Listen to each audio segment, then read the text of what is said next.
Hola a todos, bienvenidos nuevamente a mi canal. Mi nombre es Iraí Rubalcaba y esta es la tercera lección del curso de funciones especiales. Si son nuevos en el canal, abajo pongo el link de la lista de reproducción del curso donde pueden consultar los videos anteriores. En el video anterior dimos un breve repaso sobre algunos conceptos clave sobre las coordenadas polares y el elemento de línea, en este caso sencillo. En este video comenzaremos con las definiciones generales para construir el elemento de línea en coordenadas curvilíneas y en cada paso iremos haciendo conexión con las coordenadas polares que ya vimos en el video anterior y de las cuales tenemos más intuición. Una vez que se tengan todas las definiciones generales, procederemos a ver con ejemplos cómo es que esto se aplica a las coordenadas esféricas, a las cilíndricas, etcétera, para que posteriormente ustedes puedan aplicar estos conceptos en cualquier sistema de coordenadas curvilíneas ortogonales. Comencemos con algunas definiciones generales y poniéndonos de acuerdo en la notación. En coordenadas curvilíneas les vamos a llamar esas coordenadas GUI. Vamos a poder representar el vector de posición como las componentes por los elementos de la base. Antes de continuar con un ejemplo concreto, déjenme hacer un comentario acerca de la notación. Normalmente cuando hay índices repetidos significa suma. Aquí significa que estamos sumando sobre todas las is. Esta convención normalmente se le llama convención de suma de Einstein. Entonces, si aún no están familiarizados con esto y les resulta más comprensible, esto se puede escribir de la siguiente manera. Suma sobre i desde 1 hasta el número de coordenadas que tengamos, y ese número de coordenadas llamémosle n, y aquí ponemos las componentes, una combinación lineal de los elementos de la base que van a ser estos e y gorrito, y el gorrito es porque son vectores unitarios. Veamos qué pasa en el caso de las coordenadas polares para que esto tenga más sentido. En este caso de las coordenadas polares, las QI pues no son otra cosa que r y θ, y podemos escribir el vector de posición como una combinación lineal de los elementos de la base. Entonces, si desarrollamos esta suma, sería Q1, E1 más Q2, E2. Y si nos fijamos quién era Q1, que es R, y Q2, que es θ, esto no es otra cosa que R, ER, el vector unitario en la dirección en la que R cambia, más Q2 θ, por Eθ2, déjenme lo escribo, pero ahorita hacemos alguna aclaración. Pero vean que en las coordenadas polares, en realidad este término no está, porque no tenemos componente en θ a lo largo de Lθ. Entonces, pues sí, es una combinación lineal, aunque este coeficiente en este caso sea 0, ¿no? Entonces, esta definición se satisface. Y sigamos con las definiciones generales. Ahora, definamos el siguiente vector EI como la derivada del vector de posición con respecto a la iésima coordenada. Es decir, nos queremos fijar en cómo cambia el vector de posición a lo largo de la iésima coordenada. Veamos, en el caso de las coordenadas polares, cómo se ve esto para ganar un poquito más de intuición sobre este vector. Entonces, en coordenadas polares, que es lo que estoy escribiendo ahorita en amarillo, tenemos las QIs, tenemos dos QIs, Q1 que es R, Q2 que es θ. Entonces tendríamos E1, que no es otra cosa más que ER, sería cómo cambia el vector de posición a lo largo de R. Vean, el vector de posición, cómo cambia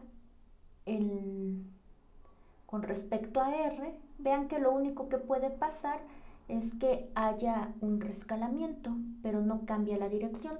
Y eso uno lo puede ver al hacer aquí la cuenta. Lo que tenemos que hacer es a este vector de posición R, tomar su derivada con respecto a R y vean que nos da ER gorro. O sea, tenemos un vector en la dirección radial y de hecho es el vector unitario, ¿no? ¿Qué pasa con E2? E2 sería E teta y sería la derivada del vector de posición con respecto a teta. ¿Y esto qué quiere decir? Vean, el vector de posición pues sí va a cambiar con respecto si variamos el ángulo. Entonces, aunque aquí estrictamente no aparece implícitamente teta, en realidad está metido aquí en R, porque vean, si varío, si tomo la derivada, me fijo cómo cambia R, o sea, todo esto, conforme cambia teta, vean que el vector ER, el vector unitario, sí cambia con respecto a teta.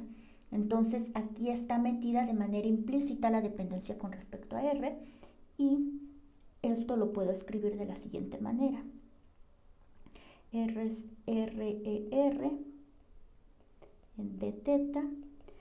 R no cambia, R la magnitud, pues no cambia si tomo este vector y lo roto, sí cambia teta, pero no cambia la magnitud. Entonces R puede salir. Sería la derivada de ER con respecto a d teta. Y ahora, ¿cómo calcular esto? Consideremos lo siguiente. Consideremos el diferencial de ER. Esto, si usamos regla de la cadena, en principio sería la derivada de R con respecto pues a las quiz, ¿no?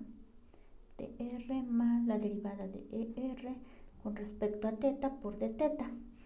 Y noten que ER, como ya lo habíamos dicho, ER pues no cambia, este vector unitario no va a cambiar con respecto a R. Entonces, este primer término es 0, solo estaría este segundo, y vean que de acá, si calculamos este diferencial de ER, vamos a ser capaces de identificar cuál es esta derivada. Consideramos el círculo unitario, aquí pongo 1 para enfatizar eso. Vean que si tenemos aquí ER, el vector unitario R, aquí nos fijamos en ER más delta, perdón, diferencial de ER. Vean que este vector es el diferencial de DR. Entonces, si aquí tenemos un diferencial de ángulo, para ángulos muy pequeños, sabemos que esta longitud se aproxima pues a la magnitud de este vector DER. Entonces, de aquí podemos leer que DER es igual a esta longitud de arco, y la longitud de arco es el radio, que es 1, por d teta. Entonces ahí solo me quedaría d teta. ¿Y cuál es la dirección? La dirección es nada más y nada menos que teta gorro, que es la dirección en la que teta cambie. Vean que coincide si d teta es muy pequeño. Entonces aquí sería teta gorro. Y de aquí podemos identificar cuánto vale esta derivada. Vean, tenemos el diferencial de ER gorro, de teta, Entonces, esto que voy a poner en rojo es cuánto vale esta derivada. Y ya voy a ser capaz de calcular cuánto vale E2. Entonces, dicho lo anterior, tenemos que E2, que es E teta, es igual a R por esta derivada que es E teta gorro. Y de hecho, vean, aquí es algo importante recalcar, que mientras el E1 ya dio de manera automática un vector unitario, el E2 no. Aquí está multiplicado por la magnitud del vector de posición. Entonces, en general, estos vectores nos van a indicar la dirección de los vectores unitarios, pero no necesariamente van a ser unitarios, ¿no? Entonces, a partir de estos vectores EI, que en general no son unitarios, podemos construir los que sí son unitarios. Y eso es muy sencillo. Los vectores unitarios van a ser nada más y nada menos que estos vectores que me indican la dirección de cambio del vector de posición con respecto a las coordenadas entre su magnitud.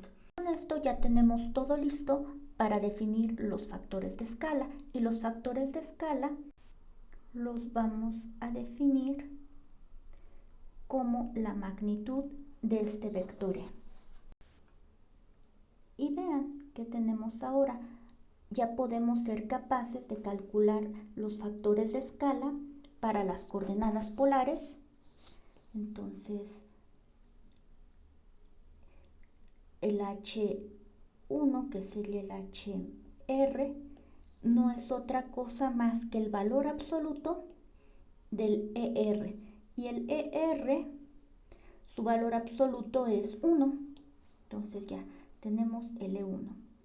Y el H2 sería el H teta, que sería H teta, sería el valor absoluto de E teta, y E teta, su valor absoluto sería R. Entonces ya acabamos de calcular los vectores de escala para las coordenadas polares, ¿no? Y vean, estos factores de escala van a ser importantes, pues nos van a aparecer en las expresiones para los operadores diferenciales, gradiente, divergencia, rotacional en términos de coordenadas curvilíneas. Entonces los vamos a estar ocupando mucho en esta unidad 1. Ahora vean que ya tenemos todo lo necesario para definir el elemento de línea en coordenadas curvilíneas arbitrarias. Ahora, de lo justo visto hace unos momentos, tenemos esta relación. Ahora podemos fijarnos en el diferencial del vector de posición R y sabemos que por regla de la cadena esto sería la parcial de R con respecto a las coordenadas por el diferencial de las coordenadas. Y aquí vean que hay sumas. Si tenemos más de una coordenada, que normalmente es el caso, en realidad aquí va una sumatoria, ¿no? A n, donde n mayúscula pues es el número de coordenadas curvilíneas que tendríamos, y en principio pueden ser n dimensiones, ¿no? Los ejemplos que vamos a estudiar en el curso normalmente son en 3, pero esta discusión general se aplica a cualquier dimensión. Vean que también esto a veces se suele escribir simplemente de esta manera, utilizando la notación de que índice repetido significa suma, la notación de Einstein. Entonces, a veces no se escribe esta sumatoria, solo se escribe así sobreentendiendo que aquí hay suma. Entonces, pongo las dos notaciones para que nos vayamos acostumbrando. Ahora, nosotros ya probamos esta derivada del vector de posición con respecto a las coordenadas a que corresponden, y es lo que tenemos acá. Entonces sería HI, el vector unitario EI, por DQI. Justo acabamos de ver que para las coordenadas polares los factores de escala son 1 y R respectivamente.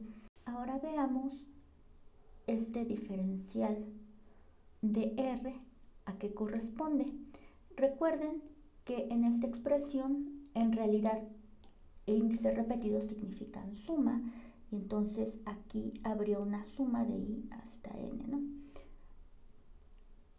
Y esta expresión, ¿cómo se vería? Justo como hay suma, cuando I vale 1, pues vamos a tener H1, E1, DQ1, más cuando I vale 2, E2, H2, E2, DQ2, y en el caso de las polares, las coordenadas QI en realidad son solo 2. Entonces, después de sumar cuando I vale 1, cuando I vale 2, se acaba la suma. Y ahora hagamos la identificación. Q1 no es otra cosa más que R, Q2 es teta, H1 ya lo calculamos, es 1, H2 es R, E1 habíamos visto que era ER gorro y E2 E teta gorro.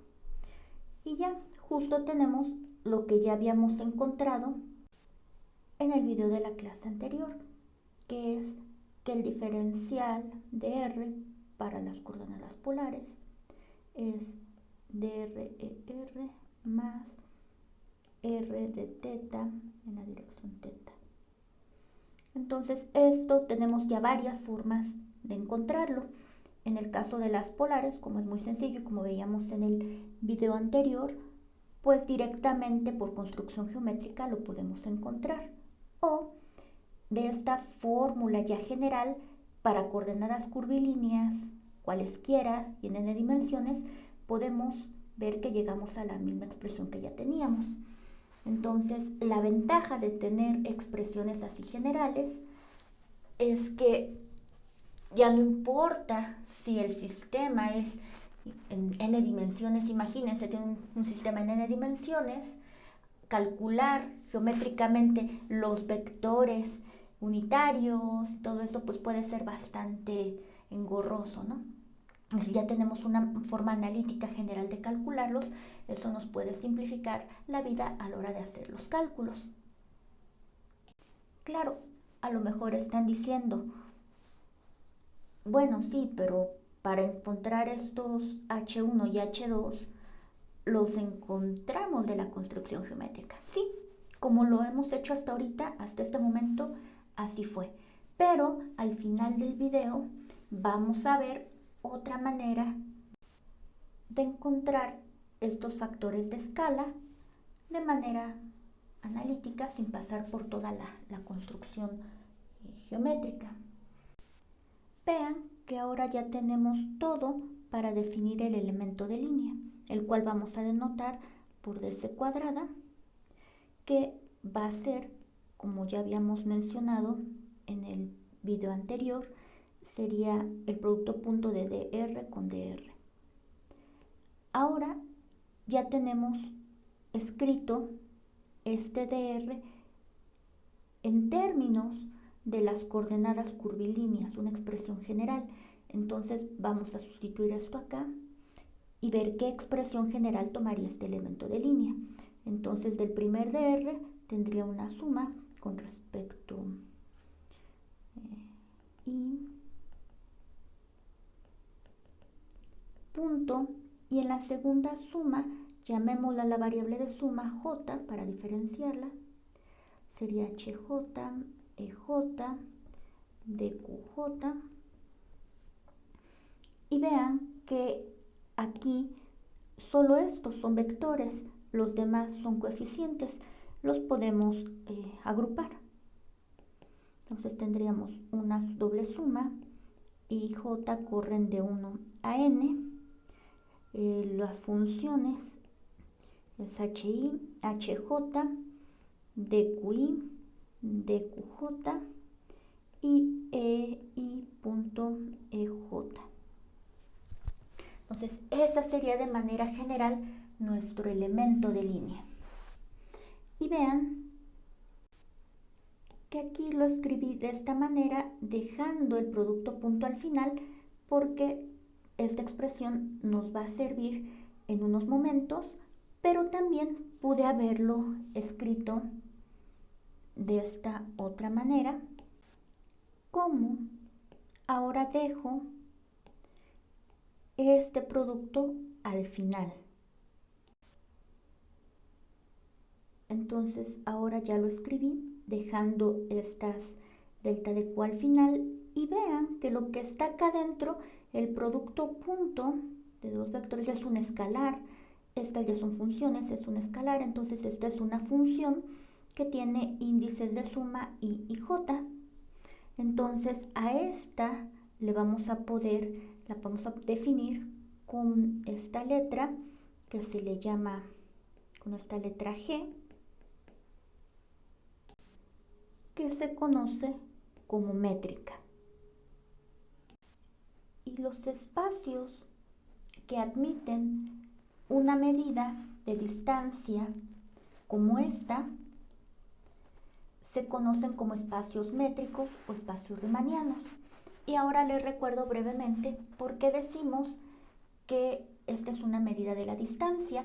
Recuerden, si tenemos un vector de posición R y me fijo en un pequeño cambio, este sería R más de R. Entonces, este pequeño cambio me da la distancia entre estos dos puntos cercanos, y este ds al cuadrado me daría esa distancia al cuadrado, esa distancia infinitesimal al cuadrado. En el caso, es muy fácil pensarlo, de las coordenadas cartesianas, este ds habíamos visto que era dx cuadrada más y cuadrada más dz cuadrada, que al final sería pues esta distancia en coordenadas cartesianas, sus componentes. Ahora vean, de esta expresión, esta de en medio, todavía podemos hacer una simplificación adicional. Y eso es, ¿qué pasa para sistemas de coordenadas curvilíneas que son ortogonales? Entonces, primero recordemos cuáles son las características de estos sistemas ortogonales. Y una manera de definirlos es que sus vectores unitarios son ortogonales entre sí, es decir, forman un ángulo recto. Entonces, si cualesquiera dos de estos forman un ángulo recto, ya podemos saber cuál es este producto punto. Y vean, si i y j son diferentes, por ejemplo, estos dos, el producto punto de vectores ortogonales es 0, y si fuera el mismo, como son unitarios, su producto es 1. Al final, solo me va a sobrevivir el término donde estos dos son iguales. Entonces, para sistemas ortogonales, tenemos que el elemento de línea es igual a esto que está acá arriba. Cuando i y j son iguales, este se hace 1, y entonces me quedan i y j iguales, por eso aquí ya solo me queda la i. Y esto lo puedo escribir como, vean que este hi es el mismo, entonces sería al cuadrado, y este de qi es el mismo, entonces queda la suma de este término al cuadrado. Ahora, yo sé que esta notación así de suma puede parecer un poquito extraña de entrada. Veamos qué pasa para las coordenadas polares, que de hecho ya de tanto estarlo escribiendo ya hasta sus expresiones no las sabemos de memoria, y es muy simple. Entonces, el elemento de línea para las coordenadas polares sería esta suma, y nuevamente como estamos en dos dimensiones, solo hay dos coordenadas, pues este tendría solo dos términos. Cuando la i vale 1, sería h1 de q1 al cuadrado, más cuando la i vale 2, que sería h2 de q2 al cuadrado, y ya habíamos calculado cuánto valen estas h's, que son los factores de escala.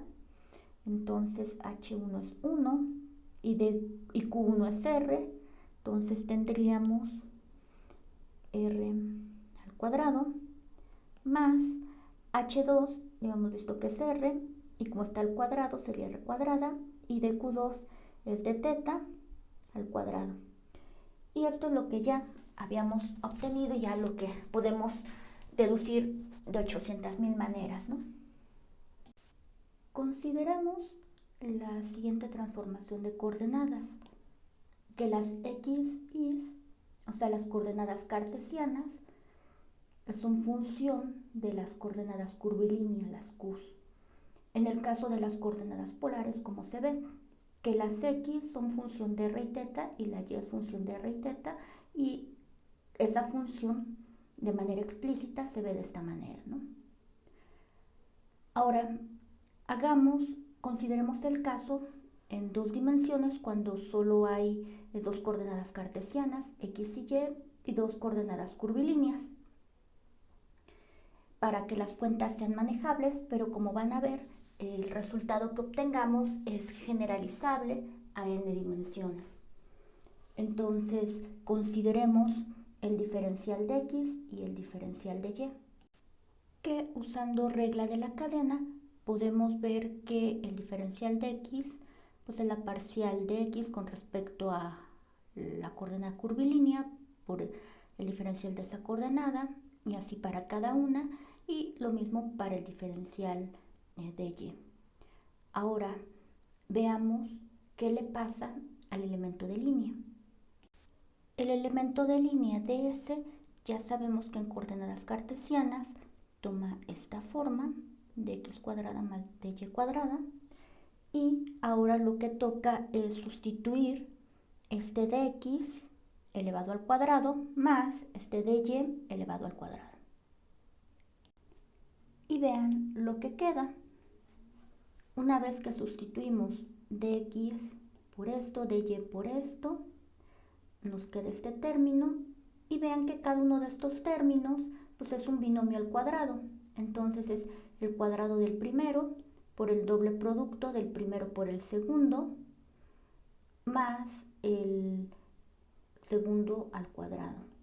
Y así también para este término. Vean que ahora esta expresión tiene la forma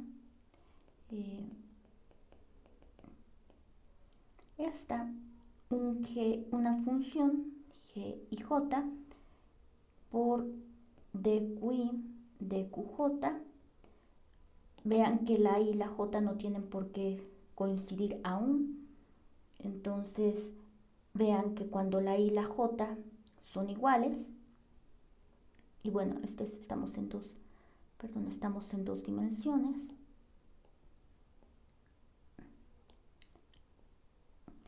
Cuando la i y la j son iguales, por ejemplo, cuando vale 1, tenemos este término y este término. Cuando i y j son iguales, pero vale 2, tenemos este término. Y los términos cruzados, cuando i vale 1, tenemos este. Cuando la i vale 2, tenemos estos. Y vean que como esto es simétrico, pues por eso nos aparece un 2, se van sumando.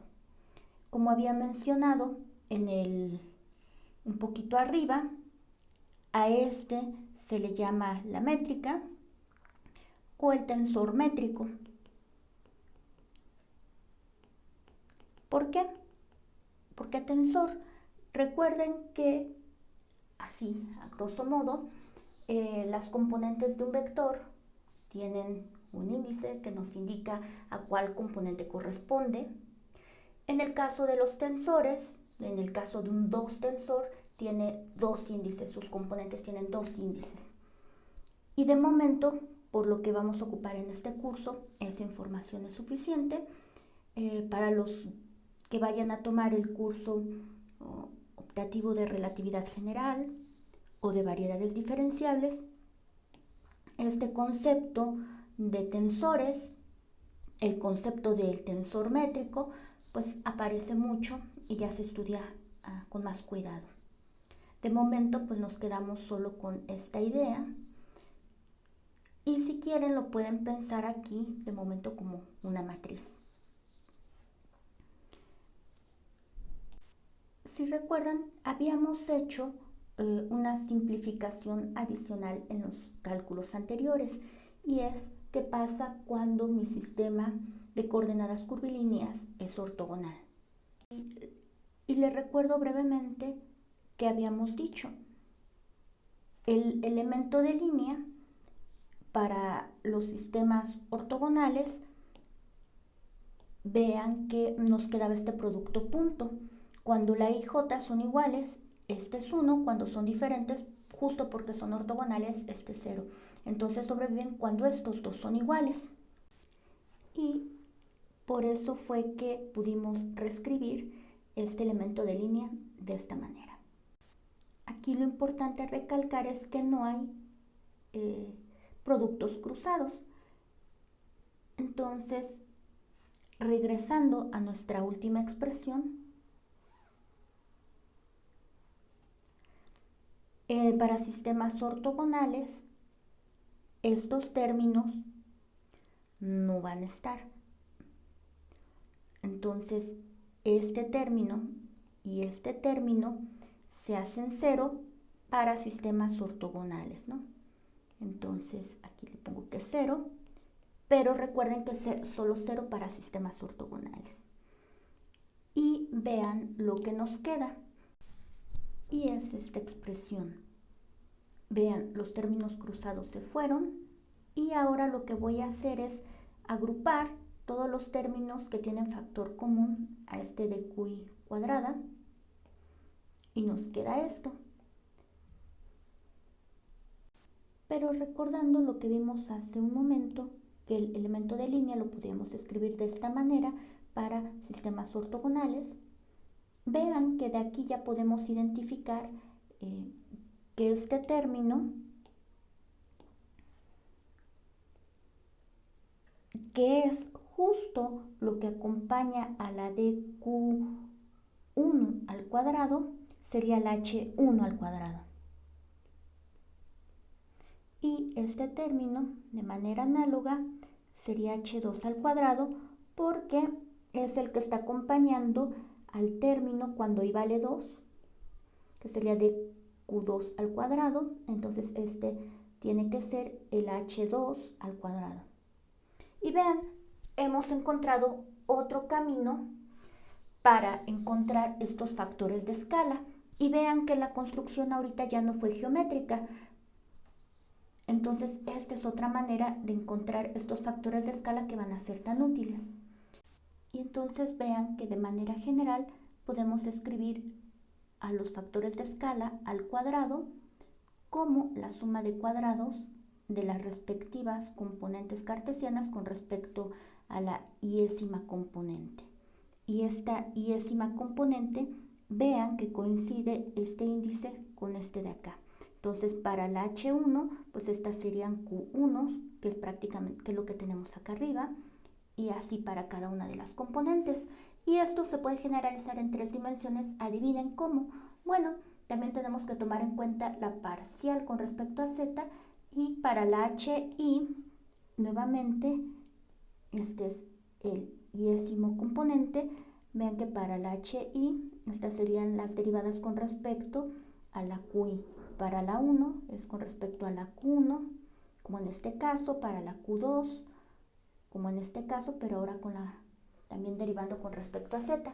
Y entonces ya se imaginarán cómo generalizarlo si tuviéramos otra dimensión, una W, y así hasta n dimensiones. Entonces vean que lo que hicimos, pues en realidad es bastante general, solo el hacerlo en 2 dimensiones fue para que aquí las cuentas quedaran un poquito menos largas, pero la idea es exactamente la misma. Y ya para acabar esta lección, veamos cómo se trabaja esto en el caso de las coordenadas polares. La H1 sería, leyéndolo de acá arriba, la derivada de x con respecto a Q1, que es r al cuadrado, más la derivada de y con respecto a Q1, que sería de r nuevamente, al cuadrado. Y esto es muy fácil de ver que sale. Vean que la derivada de x con respecto a r es coseno, y si lo elevo al cuadrado sería coseno cuadrado. Y de la otra derivada sería la derivada de y con respecto a r, que sería solo el seno y al cuadrado. Y esto es 1, que en efecto era lo que ya habíamos encontrado anteriormente por métodos geométricos. La h2 respectivamente sería la derivada de x, ahora con respecto a q2, pero q2 es teta, entonces ya de una vez le llamo teta, al cuadrado, más la derivada de y con respecto a teta, también al cuadrado, y vean esto que nos da. La derivada de x con respecto a teta me da menos r seno de teta al cuadrado, bueno, hagámoslo por pasos, más la derivada de y con respecto a teta sería r coseno de teta, también al cuadrado, y vean que al elevar al cuadrado me va a quedar lo mismo de acá arriba, pero multiplicado por r cuadrada, entonces aquí sería r cuadrada, ¿no? Y entonces esto implica, sacando raíz cuadrada, que esto es 1 y h2 es r. Bueno, estrictamente sería el valor absoluto, pero el valor absoluto de 1 es 1. Y el valor ir, por como definimos las coordenadas polares, siempre es positiva, entonces cuando sacamos raíz es simplemente r, ¿no? ¿Y qué fue lo que ya habíamos obtenido antes? Lo que hay que recalcar acá es que esta forma de trabajar las coordenadas curvilíneas de manera general nos permite saltarnos esa parte geométrica, ¿no? Entonces, en el caso de que tenemos más dimensiones o nuestro cambio de coordenadas es más complicado, construir así artesanalmente y de manera geométrica todos los ingredientes puede ser un poquito laborioso, ¿no?